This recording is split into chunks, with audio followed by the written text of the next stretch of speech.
Hello everyone and welcome back to my channel Teaching Diary. So class 12th banking का unit 1 हम इस video में start करेंगे and it is about ancillary services of banks. तो आपका ये topic है. Let's start with the topic. तो पहला टॉपिक जो है it is about safe custody of valuables. तो बैंक जो है सेफ कस्टडी ऑफर करता है ताकि जो लोग हैं वो अपने वैल्यूएबल चीज़ों को बैंक के पास रख सके सेफली, राइट. सो यहाँ पे बैंक जो है bank take charge of goods article security as bailee not as trustee और एजेंट. तो बैंक के पास जब भी हम आर्टिकल्स अपने कोई भी चीज़ें जो है सेफ कस्टडी में रखवाते हैं तो बैंक उन चीज़ों को अपने पास रखता है एज अ बेली.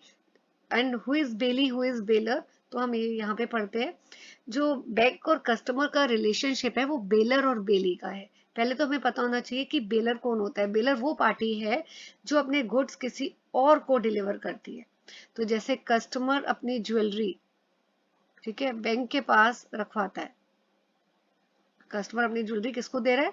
बैंक को दे रहा है फॉर सेफ कस्टडी. तो कस्टमर हो गया बेलर और बैंक अपनी सेफ कस्टडी पे उसको रख रहा है तो he is it is bailee. Bank is bailee. तो बेली कौन है? To whom the same is delivered. Bailee को गुड्स दिए जाते हैं और जो गुड्स देता है उसको बोलते हैं बेलर, राइट. सो जिसको गुड्स दिए जाते हैं उसको बोलते हैं बेली.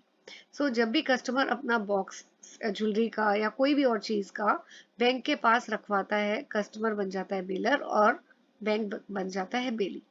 Now what is bailment? Bailment ये कॉन्ट्रैक्ट है जहाँ पे एक पार्टी अपने गुड्स दूसरी पार्टी को डिलीवर करती है, right, for certain specific purpose. और जब वो पर्पस खत्म हो जाता है तो गुड्स वापस रिटर्न कर दिए जाते हैं. ये जो डेफिनेशन है this is the definition as per Indian Contract Act. तो आपको अगर पेपर में लर्न करनी है तो this definition seems to be more easy and simple. Now essentials of bailment. तो बेलमेंट के लिए क्या क्या जरूरी है? कि बेलमेंट होती है सिर्फ गुड्स के लिए, राइट. Secondly delivery. तो डिलीवरी ऑफ गुड्स जो है बहुत इंपॉर्टेंट है कि जब बेलमेंट हम कब बोलेंगे? जब एक पर्सन दूसरे को गुड्स डिलीवर करता है. फिर डिलीवरी में क्या क्या आता है? Physical delivery. फिजिकल मतलब आप एक्चुअल में अपने गुड्स किसी को डिलीवर कर रहे हो. या कंस्ट्रक्टिव डिलीवरी. कंस्ट्रक्टिव डिलीवरी का ये देखिए मैंने यहाँ पे लिखा हुआ है, मैं कलर चेंज कर देती हूँ पेन का. तो यहाँ पे फिजिकली जो गुड्स है वो ट्रांसफर नहीं होते हैं बट जो बेली है, right, it is placed Bailey is placed in a position to exercise control over the goods. So Bailey कौन हुआ? बेली जैसे बैंक और कस्टमर में बैंक इज दी बेली, ठीक है. तो यहाँ पे बैंक को फिजिकली जैसे हम गुड्स डिलीवर नहीं कर रहे हैं पर बैंक का पूरा कंट्रोल है गुड्स के ऊपर. तो एक एग्जांपल यहाँ पे कोई और मैंने यहाँ लिखा हुआ है तो एक बार इसको रीड कर लेते हैं कि अगर आपने अपने गुड्स किसी वेयर हाउस पे रखवाए हैं, right, so they are treated as goods जो वेयर हाउस पे पड़े हैं they are treated as delivered when the warehouse keeper acknowledges holding them on behalf of the बेली. तो यहाँ पे गुड्स वेयर हाउस पे पड़े हुए हैं, राइट. जो वेयर हाउस कीपर है जो वेयर हाउस का ध्यान रखता है तो he acknowledges holding them on behalf of the bailee. तो इसको हम कंस्ट्रक्टिव डिलीवरी बोलते हैं. फिजिकली हमने वेयर हाउस कीपर को गुड्स नहीं ट्रांसफर कर दिए हैं, गुड्स वेयर हाउस के अंदर पड़े हैं, वेयर हाउस कीपर उन गुड्स का ध्यान रख रहा है, तो हम इसी चीज को बोलते हैं constructive delivery. Goods are not in with the we have not handed over the goods to the warehouse keeper. वो सिर्फ गुड्स का ध्यान रख रहा है जो वेयर हाउस में गोडाउन में पड़े. Now symbolic delivery. यहाँ पे भी फिजिकली जो है गुड्स डिलीवर नहीं होते हैं बट जैसे हमने गोडाउन की कीज जो है वो किसी के पास रखवा दी तो कीज क्या है? सिंबल है एक तरह से डिलीवरी का. सो डिलीवरी में फिजिकल डिलीवरी, कंस्ट्रक्टिव डिलीवरी और सिंबॉलिक डिलीवरी तीनों आती है. Now what are the duties of bailor? So bailor की ड्यूटी है कि he should disclose fault in the goods. जो भी गुड्स वो बेली के पास रखवा रहा है तो बेलर की ड्यूटी है वो गुड्स में कोई भी फॉल्ट है वो डिस्क्लोज करे. तो अगर बेलमेंट ग्रेटिट्यूअस है, ग्रेटिट्यूअस, तो इसका मतलब क्या है? ग्रेटिट्यूअस का मतलब क्या है? ग्रेटिट्यूअस बेलमेंट कौन सी होती है? जो बेलमेंट की जाती है without any payment, without any reward. तो यहाँ पे जैसे ए ने अपनी वॉच बी को दी, ठीक है, for free of charge for safe keeping. A और बी दो फ्रेंड्स हैं, ए ने बी को बोला मेरी घड़ी आप रख लो सेफली।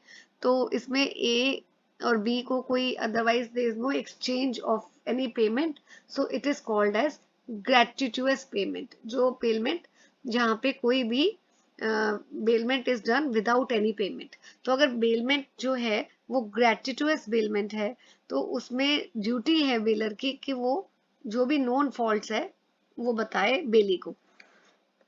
और अगर बेलमेंट इज नॉन ग्रेटिट्यूअस, नॉन ग्रेटिट्यूअस का मतलब वो बेलमेंट जिसमें सम पेमेंट इज इन्वॉल्व। तो जैसे ए ने अपनी कार गैराज में दी रिपेयर करने के लिए, ठीक है, सो अब now he is also paying repair charges. तो इसका मतलब ये बेलमेंट फ्री नहीं है, इसमें कुछ पेमेंट इन्वॉल्व है। तो नॉन ग्रेटिट्यूअस पेमेंट के केसेस में दोनों फॉल्ट्स, चाहे वो नोन हो चाहे वो अननोन हो, तो जरूरी है कि बेलमेंट के टाइम पे दोनों तरह के, सारे तरह के फॉल्ट्स जो हैं बेलर को बेली को बताने चाहिए, right. Now to bear expenses. तो अगर ग्रेटिट्यूअस बेलमेंट है तो सारे एक्सपेंसेस जो हैं ये चाहे वो ऑर्डिनरी हो या extraordinary, it has to be borne. Non gratuitous bailment के केसेस में सिर्फ एक्स्ट्रा ऑर्डिनरी एक्सपेंसेस जो हैं वो ही बियर किए जाते हैं। Now to indemnify for loss cost to the bailee because of defective title. अगर डिफेक्टिव टाइटल है बेलर का, यानी बेलर बोल रहा है कि मैं इस गुड्स का ओनर हूं लेकिन वो ओनर नहीं है, ओनर कोई और है, तो उस केस में ड्यूटी है बेलर की कि वो बेली को कॉम्पनसेट करे लॉस के लिए। तो बेलर की क्या क्या ड्यूटी है कि एक्सपेंसेस बेलर को बियर करने हैं। ग्रेटिट्यूअस बेलमेंट के केस में सारे एक्सपेंसेस, और नॉन ग्रेटिट्यूअस बेलमेंट के केस में सिर्फ एक्स्ट्राऑर्डिनरी एक्सपेंसेस बेलर को बियर करने। Now what are the duties of Bailey?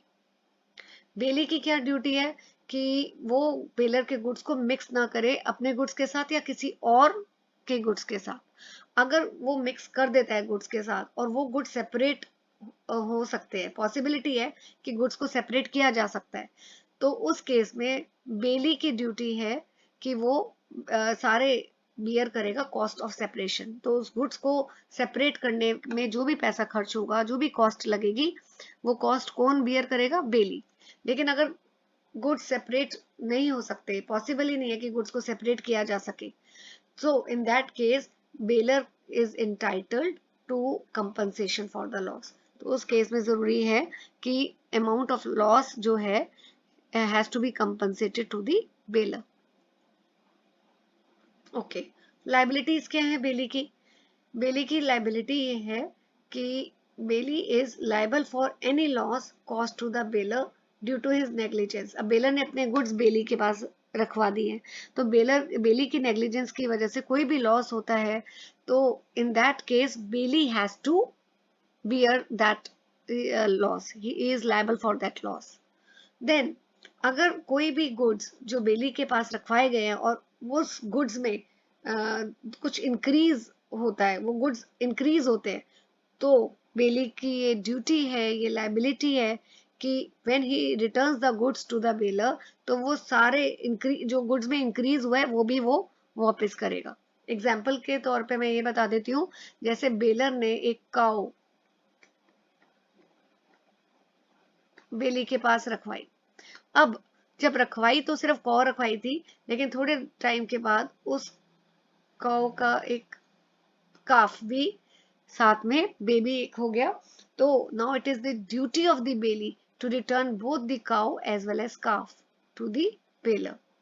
Now as per Indian Contract Act, bailee की ये भी लाइबिलिटी है कि उसको बेलर के गुड्स की ऐसे ही ध्यान रखना है जैसे वो बेली के ही गुड्स हो। तो ये कुछ लाइबिलिटीज हैं, राइट। इसके बाद हम नेक्स्ट टॉपिक पे आते हैं, that is about locker operations. कि लॉकर, बैंक के पास आप अपने वैल्यूएबल्स कहाँ रखते हैं? लॉकर्स में रखते हैं। सो लॉकर को कैसे ऑपरेट किया जाता है, क्या रेंट है, वो सारी चीजें हम यहाँ पे पढ़ेंगे। सेफ डिपॉजिट जो है, वॉल्ट और बैंक लॉकर्स, ये इंपॉर्टेंट सेफेस्ट प्लेस है अगर आपको अपनी ज्वेलरी या स्टॉक सर्टिफिकेट्स या डीड्स या कोई भी वैल्यूएबल आइटम्स रखनी है। तो ये जो सेफ लॉकर्स है, ये बैंक जो है आपको देता है to so that you can keep your valuable things, and बदले में आपसे रेंट चार्ज करता है, राइट। बैंक, एक ये भी क्वेश्चन पेपर में आया हुआ है, why there is a need of bank locker. इसलिए बैंक लॉकर की जरूरत है क्योंकि बैंक लॉकर जो है एक सेफ और ट्रस्ट वर्दी स्पेस आपको देते हैं, जहां पे आप अपनी इंपॉर्टेंट चीजें, ज्वेलरी, वैल्यूएबल्स, डॉक्यूमेंट्स, चीजें रख सकते हैं। Now, person who can avail bank locker facility, किस किस को बैंक लॉकर फैसिलिटी मिल सकती है? किसी भी एडल्ट को, फर्म को, एसोसिएशन को, राइट। सो बैंक जो है ये लॉकर फैसिलिटी इन सबको दे सकता है। ओके, नाउ मैंने जो बैंक्स हैं, what they insist on, they insist कि कुछ बदले में कोलैटरल या सिक्योरिटी डिपॉजिट अगर कस्टमर्स करते हैं तो उनको लॉकर फैसिलिटी मिलती है। तो कई बारी बैंक्स वाले क्या करते हैं, वो लॉकर देते हैं एग्जिस्टिंग अकाउंट होल्डर्स को ही देते हैं, या जो कस्टमर्स एग्री कर जाते हैं कि वो बैंक के साथ सेविंग या करंट अकाउंट खोलेंगे, उनको लॉकर फैसिलिटी मिलती है। या अगर कस्टमर्स जो हैं वो फिक्स डिपॉजिट बैंक के साथ करते हैं और वो फिक्स डिपॉजिट जो है एटलीस्ट 3 इयर्स का रेंट को कवर करता है, एंड इट ऑल्सो कवर्स कोई भी चार्जेस जो लॉकर को ब्रेक करने में लगते हैं इफ समथिंग हैपेंस। तो अगर कस्टमर एग्री हो जाता है फिक्स डिपॉजिट करने को, तो बैंक जो है वो लॉकर फैसिलिटी उसको प्रोवाइड कर देते हैं। Now, customer bank relationship, customer और बैंक का जो रिलेशनशिप है वो लेसर और लेसी का है, राइट। सो यहाँ पे देखिए मैंने लिखा भी है, the relationship between a customer who hires a bank locker and bank is of lessor and lessee. Bank जो है वो लेसर है, लेसर यानी कि बैंक जो है वो लॉकर दे रहा है ऑन रेंट बेसिस, और कस्टमर लेसी क्यों है?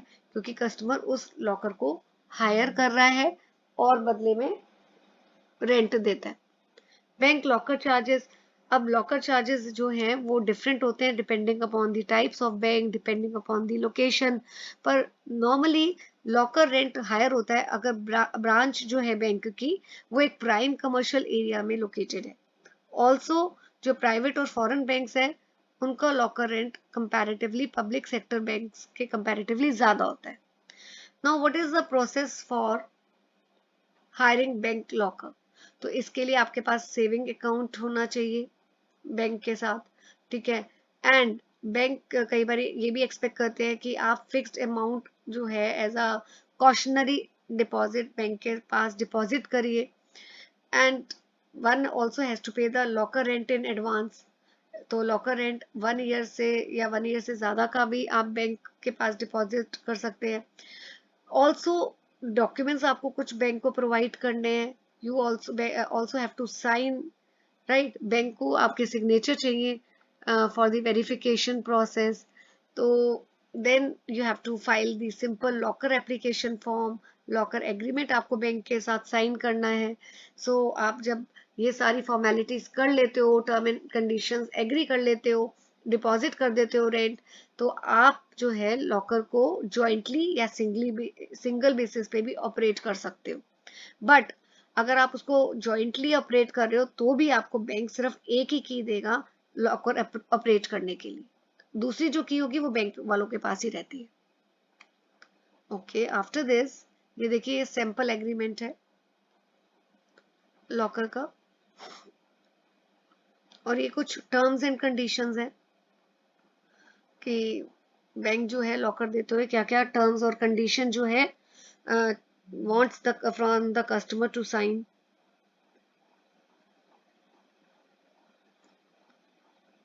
नाउ, आरबीआई की गाइडलाइंस क्या है लॉकर से रिलेटेड? सो आरबीआई, ये फर्स्ट पॉइंट का मैंने ऊपर ही लिखा है कि बैंक जो है आरबीआई की गाइडलाइंस के अकॉर्डिंगली बैंक को किसी भी कस्टमर को फोर्स नहीं करना चाहिए कि वो फिक्स डिपॉजिट जो है बैंक के पास रखवाएं या कोई और डिपॉजिट रखवाएं just to get the lockup. तो ये फर्स्ट पॉइंट है।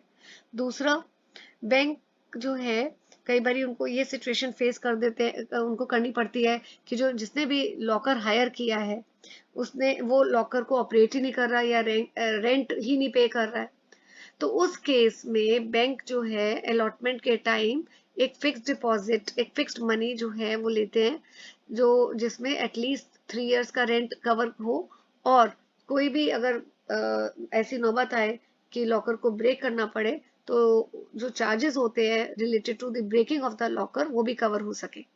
लेकिन बैंक को इसके लिए फिक्स्ड डिपॉजिट के लिए जो है इंसिस्ट नहीं करना चाहिए किसी भी एग्जिस्टिंग लॉक हायरर्स को। Then wait list of the lockers, so branch को एक बैंक ब्रांचेस जो होती हैं उनको एक wait list they have to maintain, ठीक है, so that they can allot the lockers. तो एक जिन जिनको लॉकर्स अलॉट करना है उन सभी लोगों की वेट लिस्ट तैयार की जाती है ताकि ट्रांसपेरेंसी मेंटेन हो सके at the time of allotment of the locker. Now due diligence, customer due diligence का क्या मतलब है कि knowing the customer, verifying the customer before as well as during the banking relationship. तो बैंक जब भी अपना लॉकर कस्टमर को देता है तो बैंक शुड बी अवेयर कि क्या क्या इसके साथ रिस्क भी एसोसिएट हो सकते हैं, क्योंकि रिसेंट कुछ इंसिडेंट्स हुए हैं जिसमें कई लोगों ने लॉकर में राइट एक्सप्लोजिव्स और वेपन्स भी लॉकर्स में पाए गए। तो इसलिए बैंक को बहुत ध्यान रखना पड़ता है लॉकर को अलॉट करते हुए, they have to be very careful, they have to assess the risk also. So bank should carry out customer due diligence, ये मैं आपको बता ही चुकी हूँ। कस्टमर ड्यू डिलिजेंस का मतलब है कि बैंक को कस्टमर के बारे में पूरा पता होना चाहिए, उनको verify, they should verify their customer properly, both new as well as existing customer, right. So दो तरह के कस्टमर्स हैं, customer classified as medium risk, customer classified as higher risk category. तो दोनों के केसेस में ड्यू डिलिजेंस जो है बैंक को परफॉर्म करनी चाहिए। ओके, अगर लॉकर जो है वो किसी भी कस्टमर ने जो उसने ये लॉकर हायर किया हुआ है उसने लॉकर को ऑपरेट ही नहीं किया है for more than 3 years, right, for medium risk category, और जो हाई रिस्क कैटेगरी के कस्टमर्स हैं फॉर 1 ईयर, अगर उन्होंने नहीं ऑपरेट किया लॉकर तो बैंक को लॉकर हायरर को इमीडिएटली कांटेक्ट करना चाहिए एंड एडवाइस करनी चाहिए लॉकर हायरर को कि वो ऑपरेट करे लॉकर को या फिर सरेंडर कर दे, right. So further bank should ask the locker hirer to give in writing why he और she did not operate the locker. तो बैंक को साथ में लॉकर हायरर से पूछना भी चाहिए कि उन्होंने लॉकर अभी तक ऑपरेट क्यों नहीं किया। Now bank also should have the clear procedure, bank को एक प्रॉपर प्रोसीजर भी होना चाहिए, जो प्रोसीजर वो कंसल्ट करके बनाए with the legal advisers if they have to break the lockers. अगर किसी ने भी लॉकर को ऑपरेट नहीं किया, लॉकर हायरर को अप्रोच भी किया गया, कोई भी रिस्पॉन्स नहीं आ रहा, तो इस दैट केस बैंक्स को जो है लॉकर को ब्रेक करना होता है, लेकिन वो ऐसे ही ब्रेक नहीं कर सकते, उनको प्रॉपर प्रोसीजर फॉलो करना है। और कौन सा प्रोसीजर फॉलो करना है, that has to be done in consultation with the legal advisors. So loss of locker content, अगर लॉकर में कोई भी चीज मिसप्लेस हो जाती है, कंटेंट मिसिंग होते हैं, तो आरबीआई ने क्लियरली डायरेक्शन दी है कि उस केस में बैंक जो है वो रिस्पॉन्सिबल नहीं है, right. So RBI has specifically mentioned that even if the bank do not know about the content, they should take necessary steps to protect the content in the locker। लेकिन RBI ने साथ साथ एक और चीज बोली है, चाहे बैंक्स वालों को नहीं, बैंक्स को नहीं पता है कि लॉकर के अंदर क्या क्या सामान पड़ा है, फिर भी बैंक को जो है एक रीजनेबल स्टेप्स लेने चाहिए ताकि वो कंटेंट को, जो लॉकर के अंदर सामान पड़ा है उसको प्रोटेक्ट कर सके। ओके, नॉमिनेशन फैसिलिटी, अब बहुत जरूरी है कि जब भी लॉकर अगर लिया है किसी ने तो वो नॉमिनेशन यानी किसी को नॉमिनेट भी करे, राइट। नॉमिनेशन का मतलब किसी का नाम रिकमेंड करे कि अगर इन केस जिसने भी रेंट पे लॉकर हायर किया है अगर उसकी डेथ हो जाती है तो उसके बाद कौन उस लॉकर को ऑपरेट कर सकता है, that is called as nomination facility. देखो जैसे यहाँ पर ये भी है कि सपोज लॉकर जॉइंटली लिया था ए ने और मिसेस ए ने, हस्बैंड वाइफ ने, अगर ए की डेथ हो जाती है और सर्वाइवरशिप क्लॉज है। सर्वाइवरशिप क्लॉज मतलब ईदर और सर्वाइवर, राइट। सो अगर इस केस में मिसेस ए जो है वो सर्वाइविंग होल्डर है और she can assess the locker. अगर ये वाला क्लॉज नहीं होता, सर्वाइवरशिप क्लॉज या नॉमिनेशन फैसिलिटी नहीं होती, तो उस केस में एक मिसेज ए के लिए बड़ा मुश्किल होता है लॉकर को एक्सेस करना, अनलेस एंड अनटिल वो कोई लीगल जो फॉर्मेलिटीज है उसको कंप्लीट ना कर ले।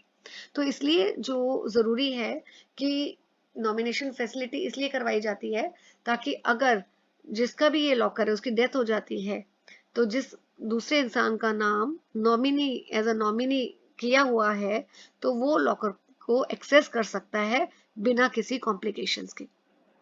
अब नेक्स्ट टॉपिक है operations of bank locker. So locker की दो कीज होती हैं फॉर ओपनिंग द लॉकर, एक होती है कस्टमर के पास, एक होती है बैंक के पास, राइट। सो यहाँ पे जो कस्टमर है वो बैंक विजिट करता है, साइन करता है रजिस्टर, राइट। एंड जो बैंक ऑफिसर्स होते हैं वो सिग्नेचर वेरीफाई करते हैं, रिकॉर्ड्स वेरीफाई करते हैं। सिग्नेचर अगर टैली हो जाता है तो जो बैंक ऑफिसर है वो कस्टमर को लॉकर रूम लेके जाता है। फिर बैंक ऑफिसर जो है वो लॉकर को खोलता है अपनी की से, एंड देन कस्टमर भी लॉकर में अपनी की इंसर्ट करता है और वो ओपन करते हैं दोनों। जब लॉकर ओपन हो जाता है तो बैंक ऑफिसर जो है वो लॉकर रूम छोड़ देता है, लीव द रूम, और जो कस्टमर है वो जो है वैल्यूएबल्स या डिपॉजिट करता है या विड्रॉ करता है लॉकर में से। एंड जब ये ट्रांजैक्शन कंप्लीट हो जाती है locker door is closed end locker को लॉक कर दिया जाता है with the key of the customer, right? So ये normally एक procedure होता है which is followed in every bank. As far as next topic is concerned, this I am going to continue in the next video. Till then, stay tuned to my channel. Thank you for watching the video. Please hit the like button, share and subscribe to my channel. Thank you.